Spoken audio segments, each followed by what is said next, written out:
दोस्तों, भारत में बहुत से बादशाहों ने हुकूमत की, चाहे वो भारतीय हो या विदेशी। मगर आज हम बात कर रहे हैं एक मुस्लिम महिला की, जिसने भारत ही नहीं इस्लामिक इतिहास में पूरी दुनिया में किसी देश पर पहली बार हुकूमत की थी। कौन थी वह महिला, चलिए जानते हैं इस वीडियो में। कहानी शुरू होती है उस ओर से जब 1206 में मोहम्मद गौरी अपने जीते हुए प्रदेशों को अपने गुलाम कुतुबुद्दीन ऐबक को सौंपकर वापस लौट गया। इस तरह भारत में कुतुबुद्दीन ऐबक की गद्दी संभालने के बाद गुलाम वंश की नींव पड़ी। 1210 में पोलो खेलते हुए घोड़े से गिरकर कुतुबुद्दीन ऐबक की मौत हो गई और गद्दी पर उसका बेटा आराम से बैठ गया। मगर वह बहुत ही आलसी और कायर था, तो उसे गद्दी से हटाकर कुतुबुद्दीन ऐबक का गुलाम और दामाद इल्तुतमिश गद्दी पर बैठा। दोस्तों, कुतुब मीनार जो दिल्ली में है, इसकी बुनियाद तो कुतुबुद्दीन ऐबक ने डाली थी, मगर इसको पूरा उसके दामाद इल्तुतमिश ने ही कराया था। रजिया सुल्ताना इसी सुल्तान इल्तुतमिश की बेटी थी।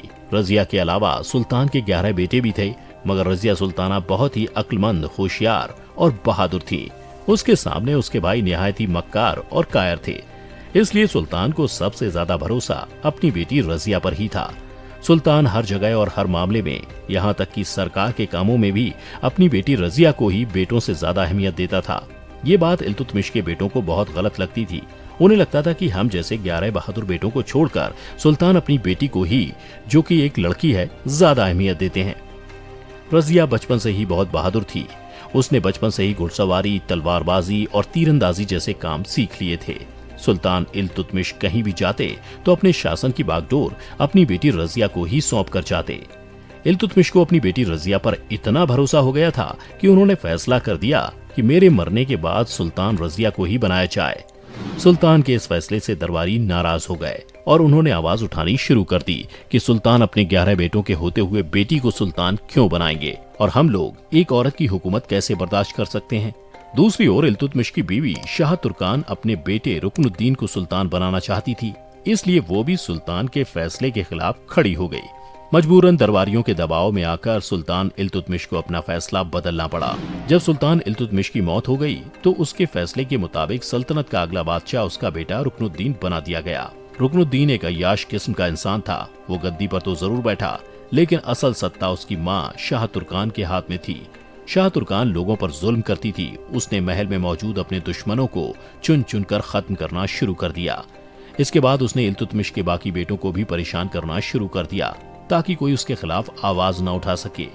अब जो दरबारी रजिया सुल्तान की औरत होने की वजह से सुल्तान बनने के खिलाफ थे, उन्हें समझ आ गया कि वे आज भी एक औरत की हुकूमत में है, तो फिर रजिया ही क्यों न सुल्तान बना दी जाए। दरबारियों ने रुकनुद्दीन को गद्दी से हटाकर रजिया को सुल्तान बना दिया। इस तरह पहली बार 1236 में इस्लामिक इतिहास की पहली महिला रजिया सुल्तान बनी। हिंदुस्तान में रजिया सुल्तान के नाम के सिक्के चलाए गए। उसने तख्त पर बैठते ही मर्दाना लिबास पहनना शुरू कर दिया और अपनी फौज को मर्दों की तरह ही सेट करना शुरू कर दिया।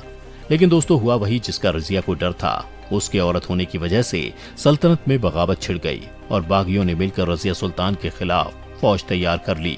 बागियों का मेन लीडर रुकनुद्दीन का वजीर था, लेकिन रजिया सुल्तान बहादुर होने के साथ साथ होशियार भी थी, इसलिए उसने बागियों में आपस में फूट पैदा कर दी और खुद लड़ाई करना गवारा नहीं किया। अब बागियों की फौज आपस में लड़ने लगी। रजिया ने जब देखा कि लोग आपस में सब अलग अलग हो चुके हैं, तो एक एक बागी को पकड़कर उसका कत्ल करा दिया। इस तरह लोगों के दिलों में रजिया का खौफ बैठ गया और रजिया सुल्तान ने अपने खिलाफ होने वाली बगावत को कुचल डाला।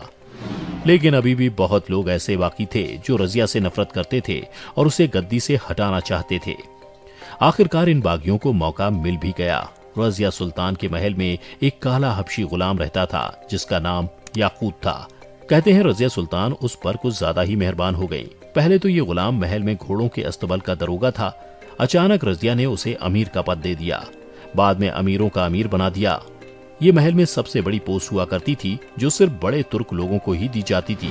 बात यहाँ तक फैलने लगी कि लोग ये कहने लगे कि रजिया सुल्तान के गुलाम से नाजायज रिश्ते हैं।